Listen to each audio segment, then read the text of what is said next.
Good morning, everyone. I'm Dr. Asia Khandan, obstetrician gynecologist at Zoic Hospital, Hyderabad. आज हम बात करेंगे गर्भवती की पौष्टिक आवश्यकता के बारे में, जो बहुत बड़ा सार्वजनिक मुद्दा है निचलता और मध्यवर्ती देशों में low income and middle class income country में गर्भवती का पौष्टिक आवश्यकता बहुत बड़ा पब्लिक हेल्थ इश्यू है। हम सबको पता है कि जो ज़रूरी पौष्टिक तत्व प्रेगनेंसी में इम्पॉर्टेंट है, लेकिन आपको ये नहीं पता कि माइक्रो न्यूट्रिएंट सूक्ष्म पौष्टिक तत्व भी होते हैं जिसकी महत्व भी बहुत ज़रूरी होती है प्रेगनेंसी में। सूक्ष्म माइक्रो न्यूट्रिएंट्स में आते हैं B6 vitamin, B12 vitamin, copper, zinc, magnesium. आपको जो इम्पोर्टेंट पौष्टिक तत्व है जैसा iron, calcium, vitamin D, folic acid, इसके बारे में तो हम सब जानते हैं, लेकिन सूक्ष्म पौष्टिक तत्व के बारे में हमको उतना ज्ञान नहीं है, जिसकी कमी की वजह से प्रेगनेंसी में हाई बीपी आने का रिस्क बढ़ता है, लो बर्थ वेट का रिस्क बढ़ता है बेबी में, आईयूडी का इंट्रायूट्राइन डेथ का रिस्क, स्टिल बर्थ का रिस्क बढ़ता है। और जो माँ कुपोषित होती है, जिसको न्यूट्रिएंट्स की कमी प्रेगनेंसी में होती है, वह कुपोषित अंडर नरिश्ड बेबी को जन्म देती है। तो ये जो साइकिल है अंडर नरिशमेंट का, ये जनरेशन में चलता रहता है। जैसा लो अंडर नरिश्ड मदर में give birth to undernourished baby, ये साइकिल फिर अंडर नरिशमेंट का चलता रहेगा। और जो कुपोषित बेबी जो जिसका जन्म होता है, उसको भी रिस्क ऑफ इन्फेक्शंस का रिस्क पहले 6 महीने में बहुत ज़्यादा रहता है। इस वजह से इन्फेंट मोर्टेलिटी का रिस्क भी बढ़ जाता है।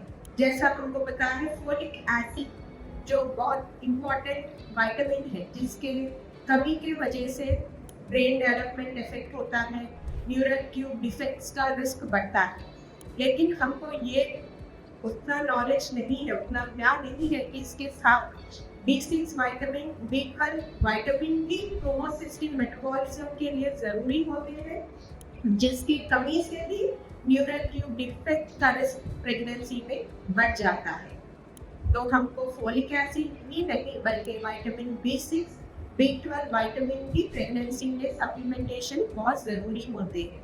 हमको ऐसे फॉर्मुलेशन की ज़रूरत है जो ना ही इम्पॉर्टेंट पौष्टिक तत्व जैसा iron, calcium, vitamin, folic acid के अलावा सूक्ष्म पौष्टिक तत्व जैसा copper, zinc, B6, B12 vitamin भी वो फॉर्मुलेशन में इंक्लूड करें, जिसकी वजह से ये कमियां प्रेगनेंसी में नहीं हो, जिसकी वजह से ये रिस्क जो है मदर को हाई बीपी डेवलप होने का, लो बर्थ वेट का, ये रिस्क कम हो। और कॉपर के बारे में हमने उतना ज्ञान नहीं है। कॉपर की डेफिशिएंसी जैसा हम आयरन की कमी से रक्तहीनता का तो बहुत लोगों ने सुना है, लेकिन कॉपर के डेफिशिएंसी से भी आयरन मेटाबॉलिज्म की कमी, हीमोग्लोबिन लेवल्स कम होना, रक्तहीनता होना रहता है।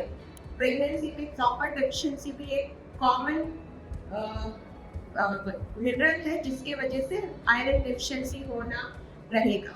और एक मिनरल है जिंक, जिसके बारे में हमने कोविड में तो बहुत बार सुना होगा कि जिंक हमारी इम्यूनिटी बढ़ाता है, लेकिन 60 to 70% गर्भवती महिलाओं में जिंक विटामिन का डेफिशिएंसी पाया जाता है। जिंक विटामिन हमको हमारी इम्यूनिटी बढ़ाने के लिए, सेल डिवीजन के लिए, प्रोटीन सिंथेसिस के लिए, ये सारी चीज़ों के लिए ज़रूरी है। जिंक की कमी से मदर्स में लो बर्थ वेट होने का, हाई बीपी आने का, जब मदर इम्यून डेफिशिएंट रहेगी तो बेबी भी इम्यून डेफिशिएंट रहेगा, तो फर्स्ट 6 मंथ्स में बेबी में भी इन्फेक्शन का रिस्क, इन्फेक्ट मोर्टालिटी का रिस्क बढ़ेगा।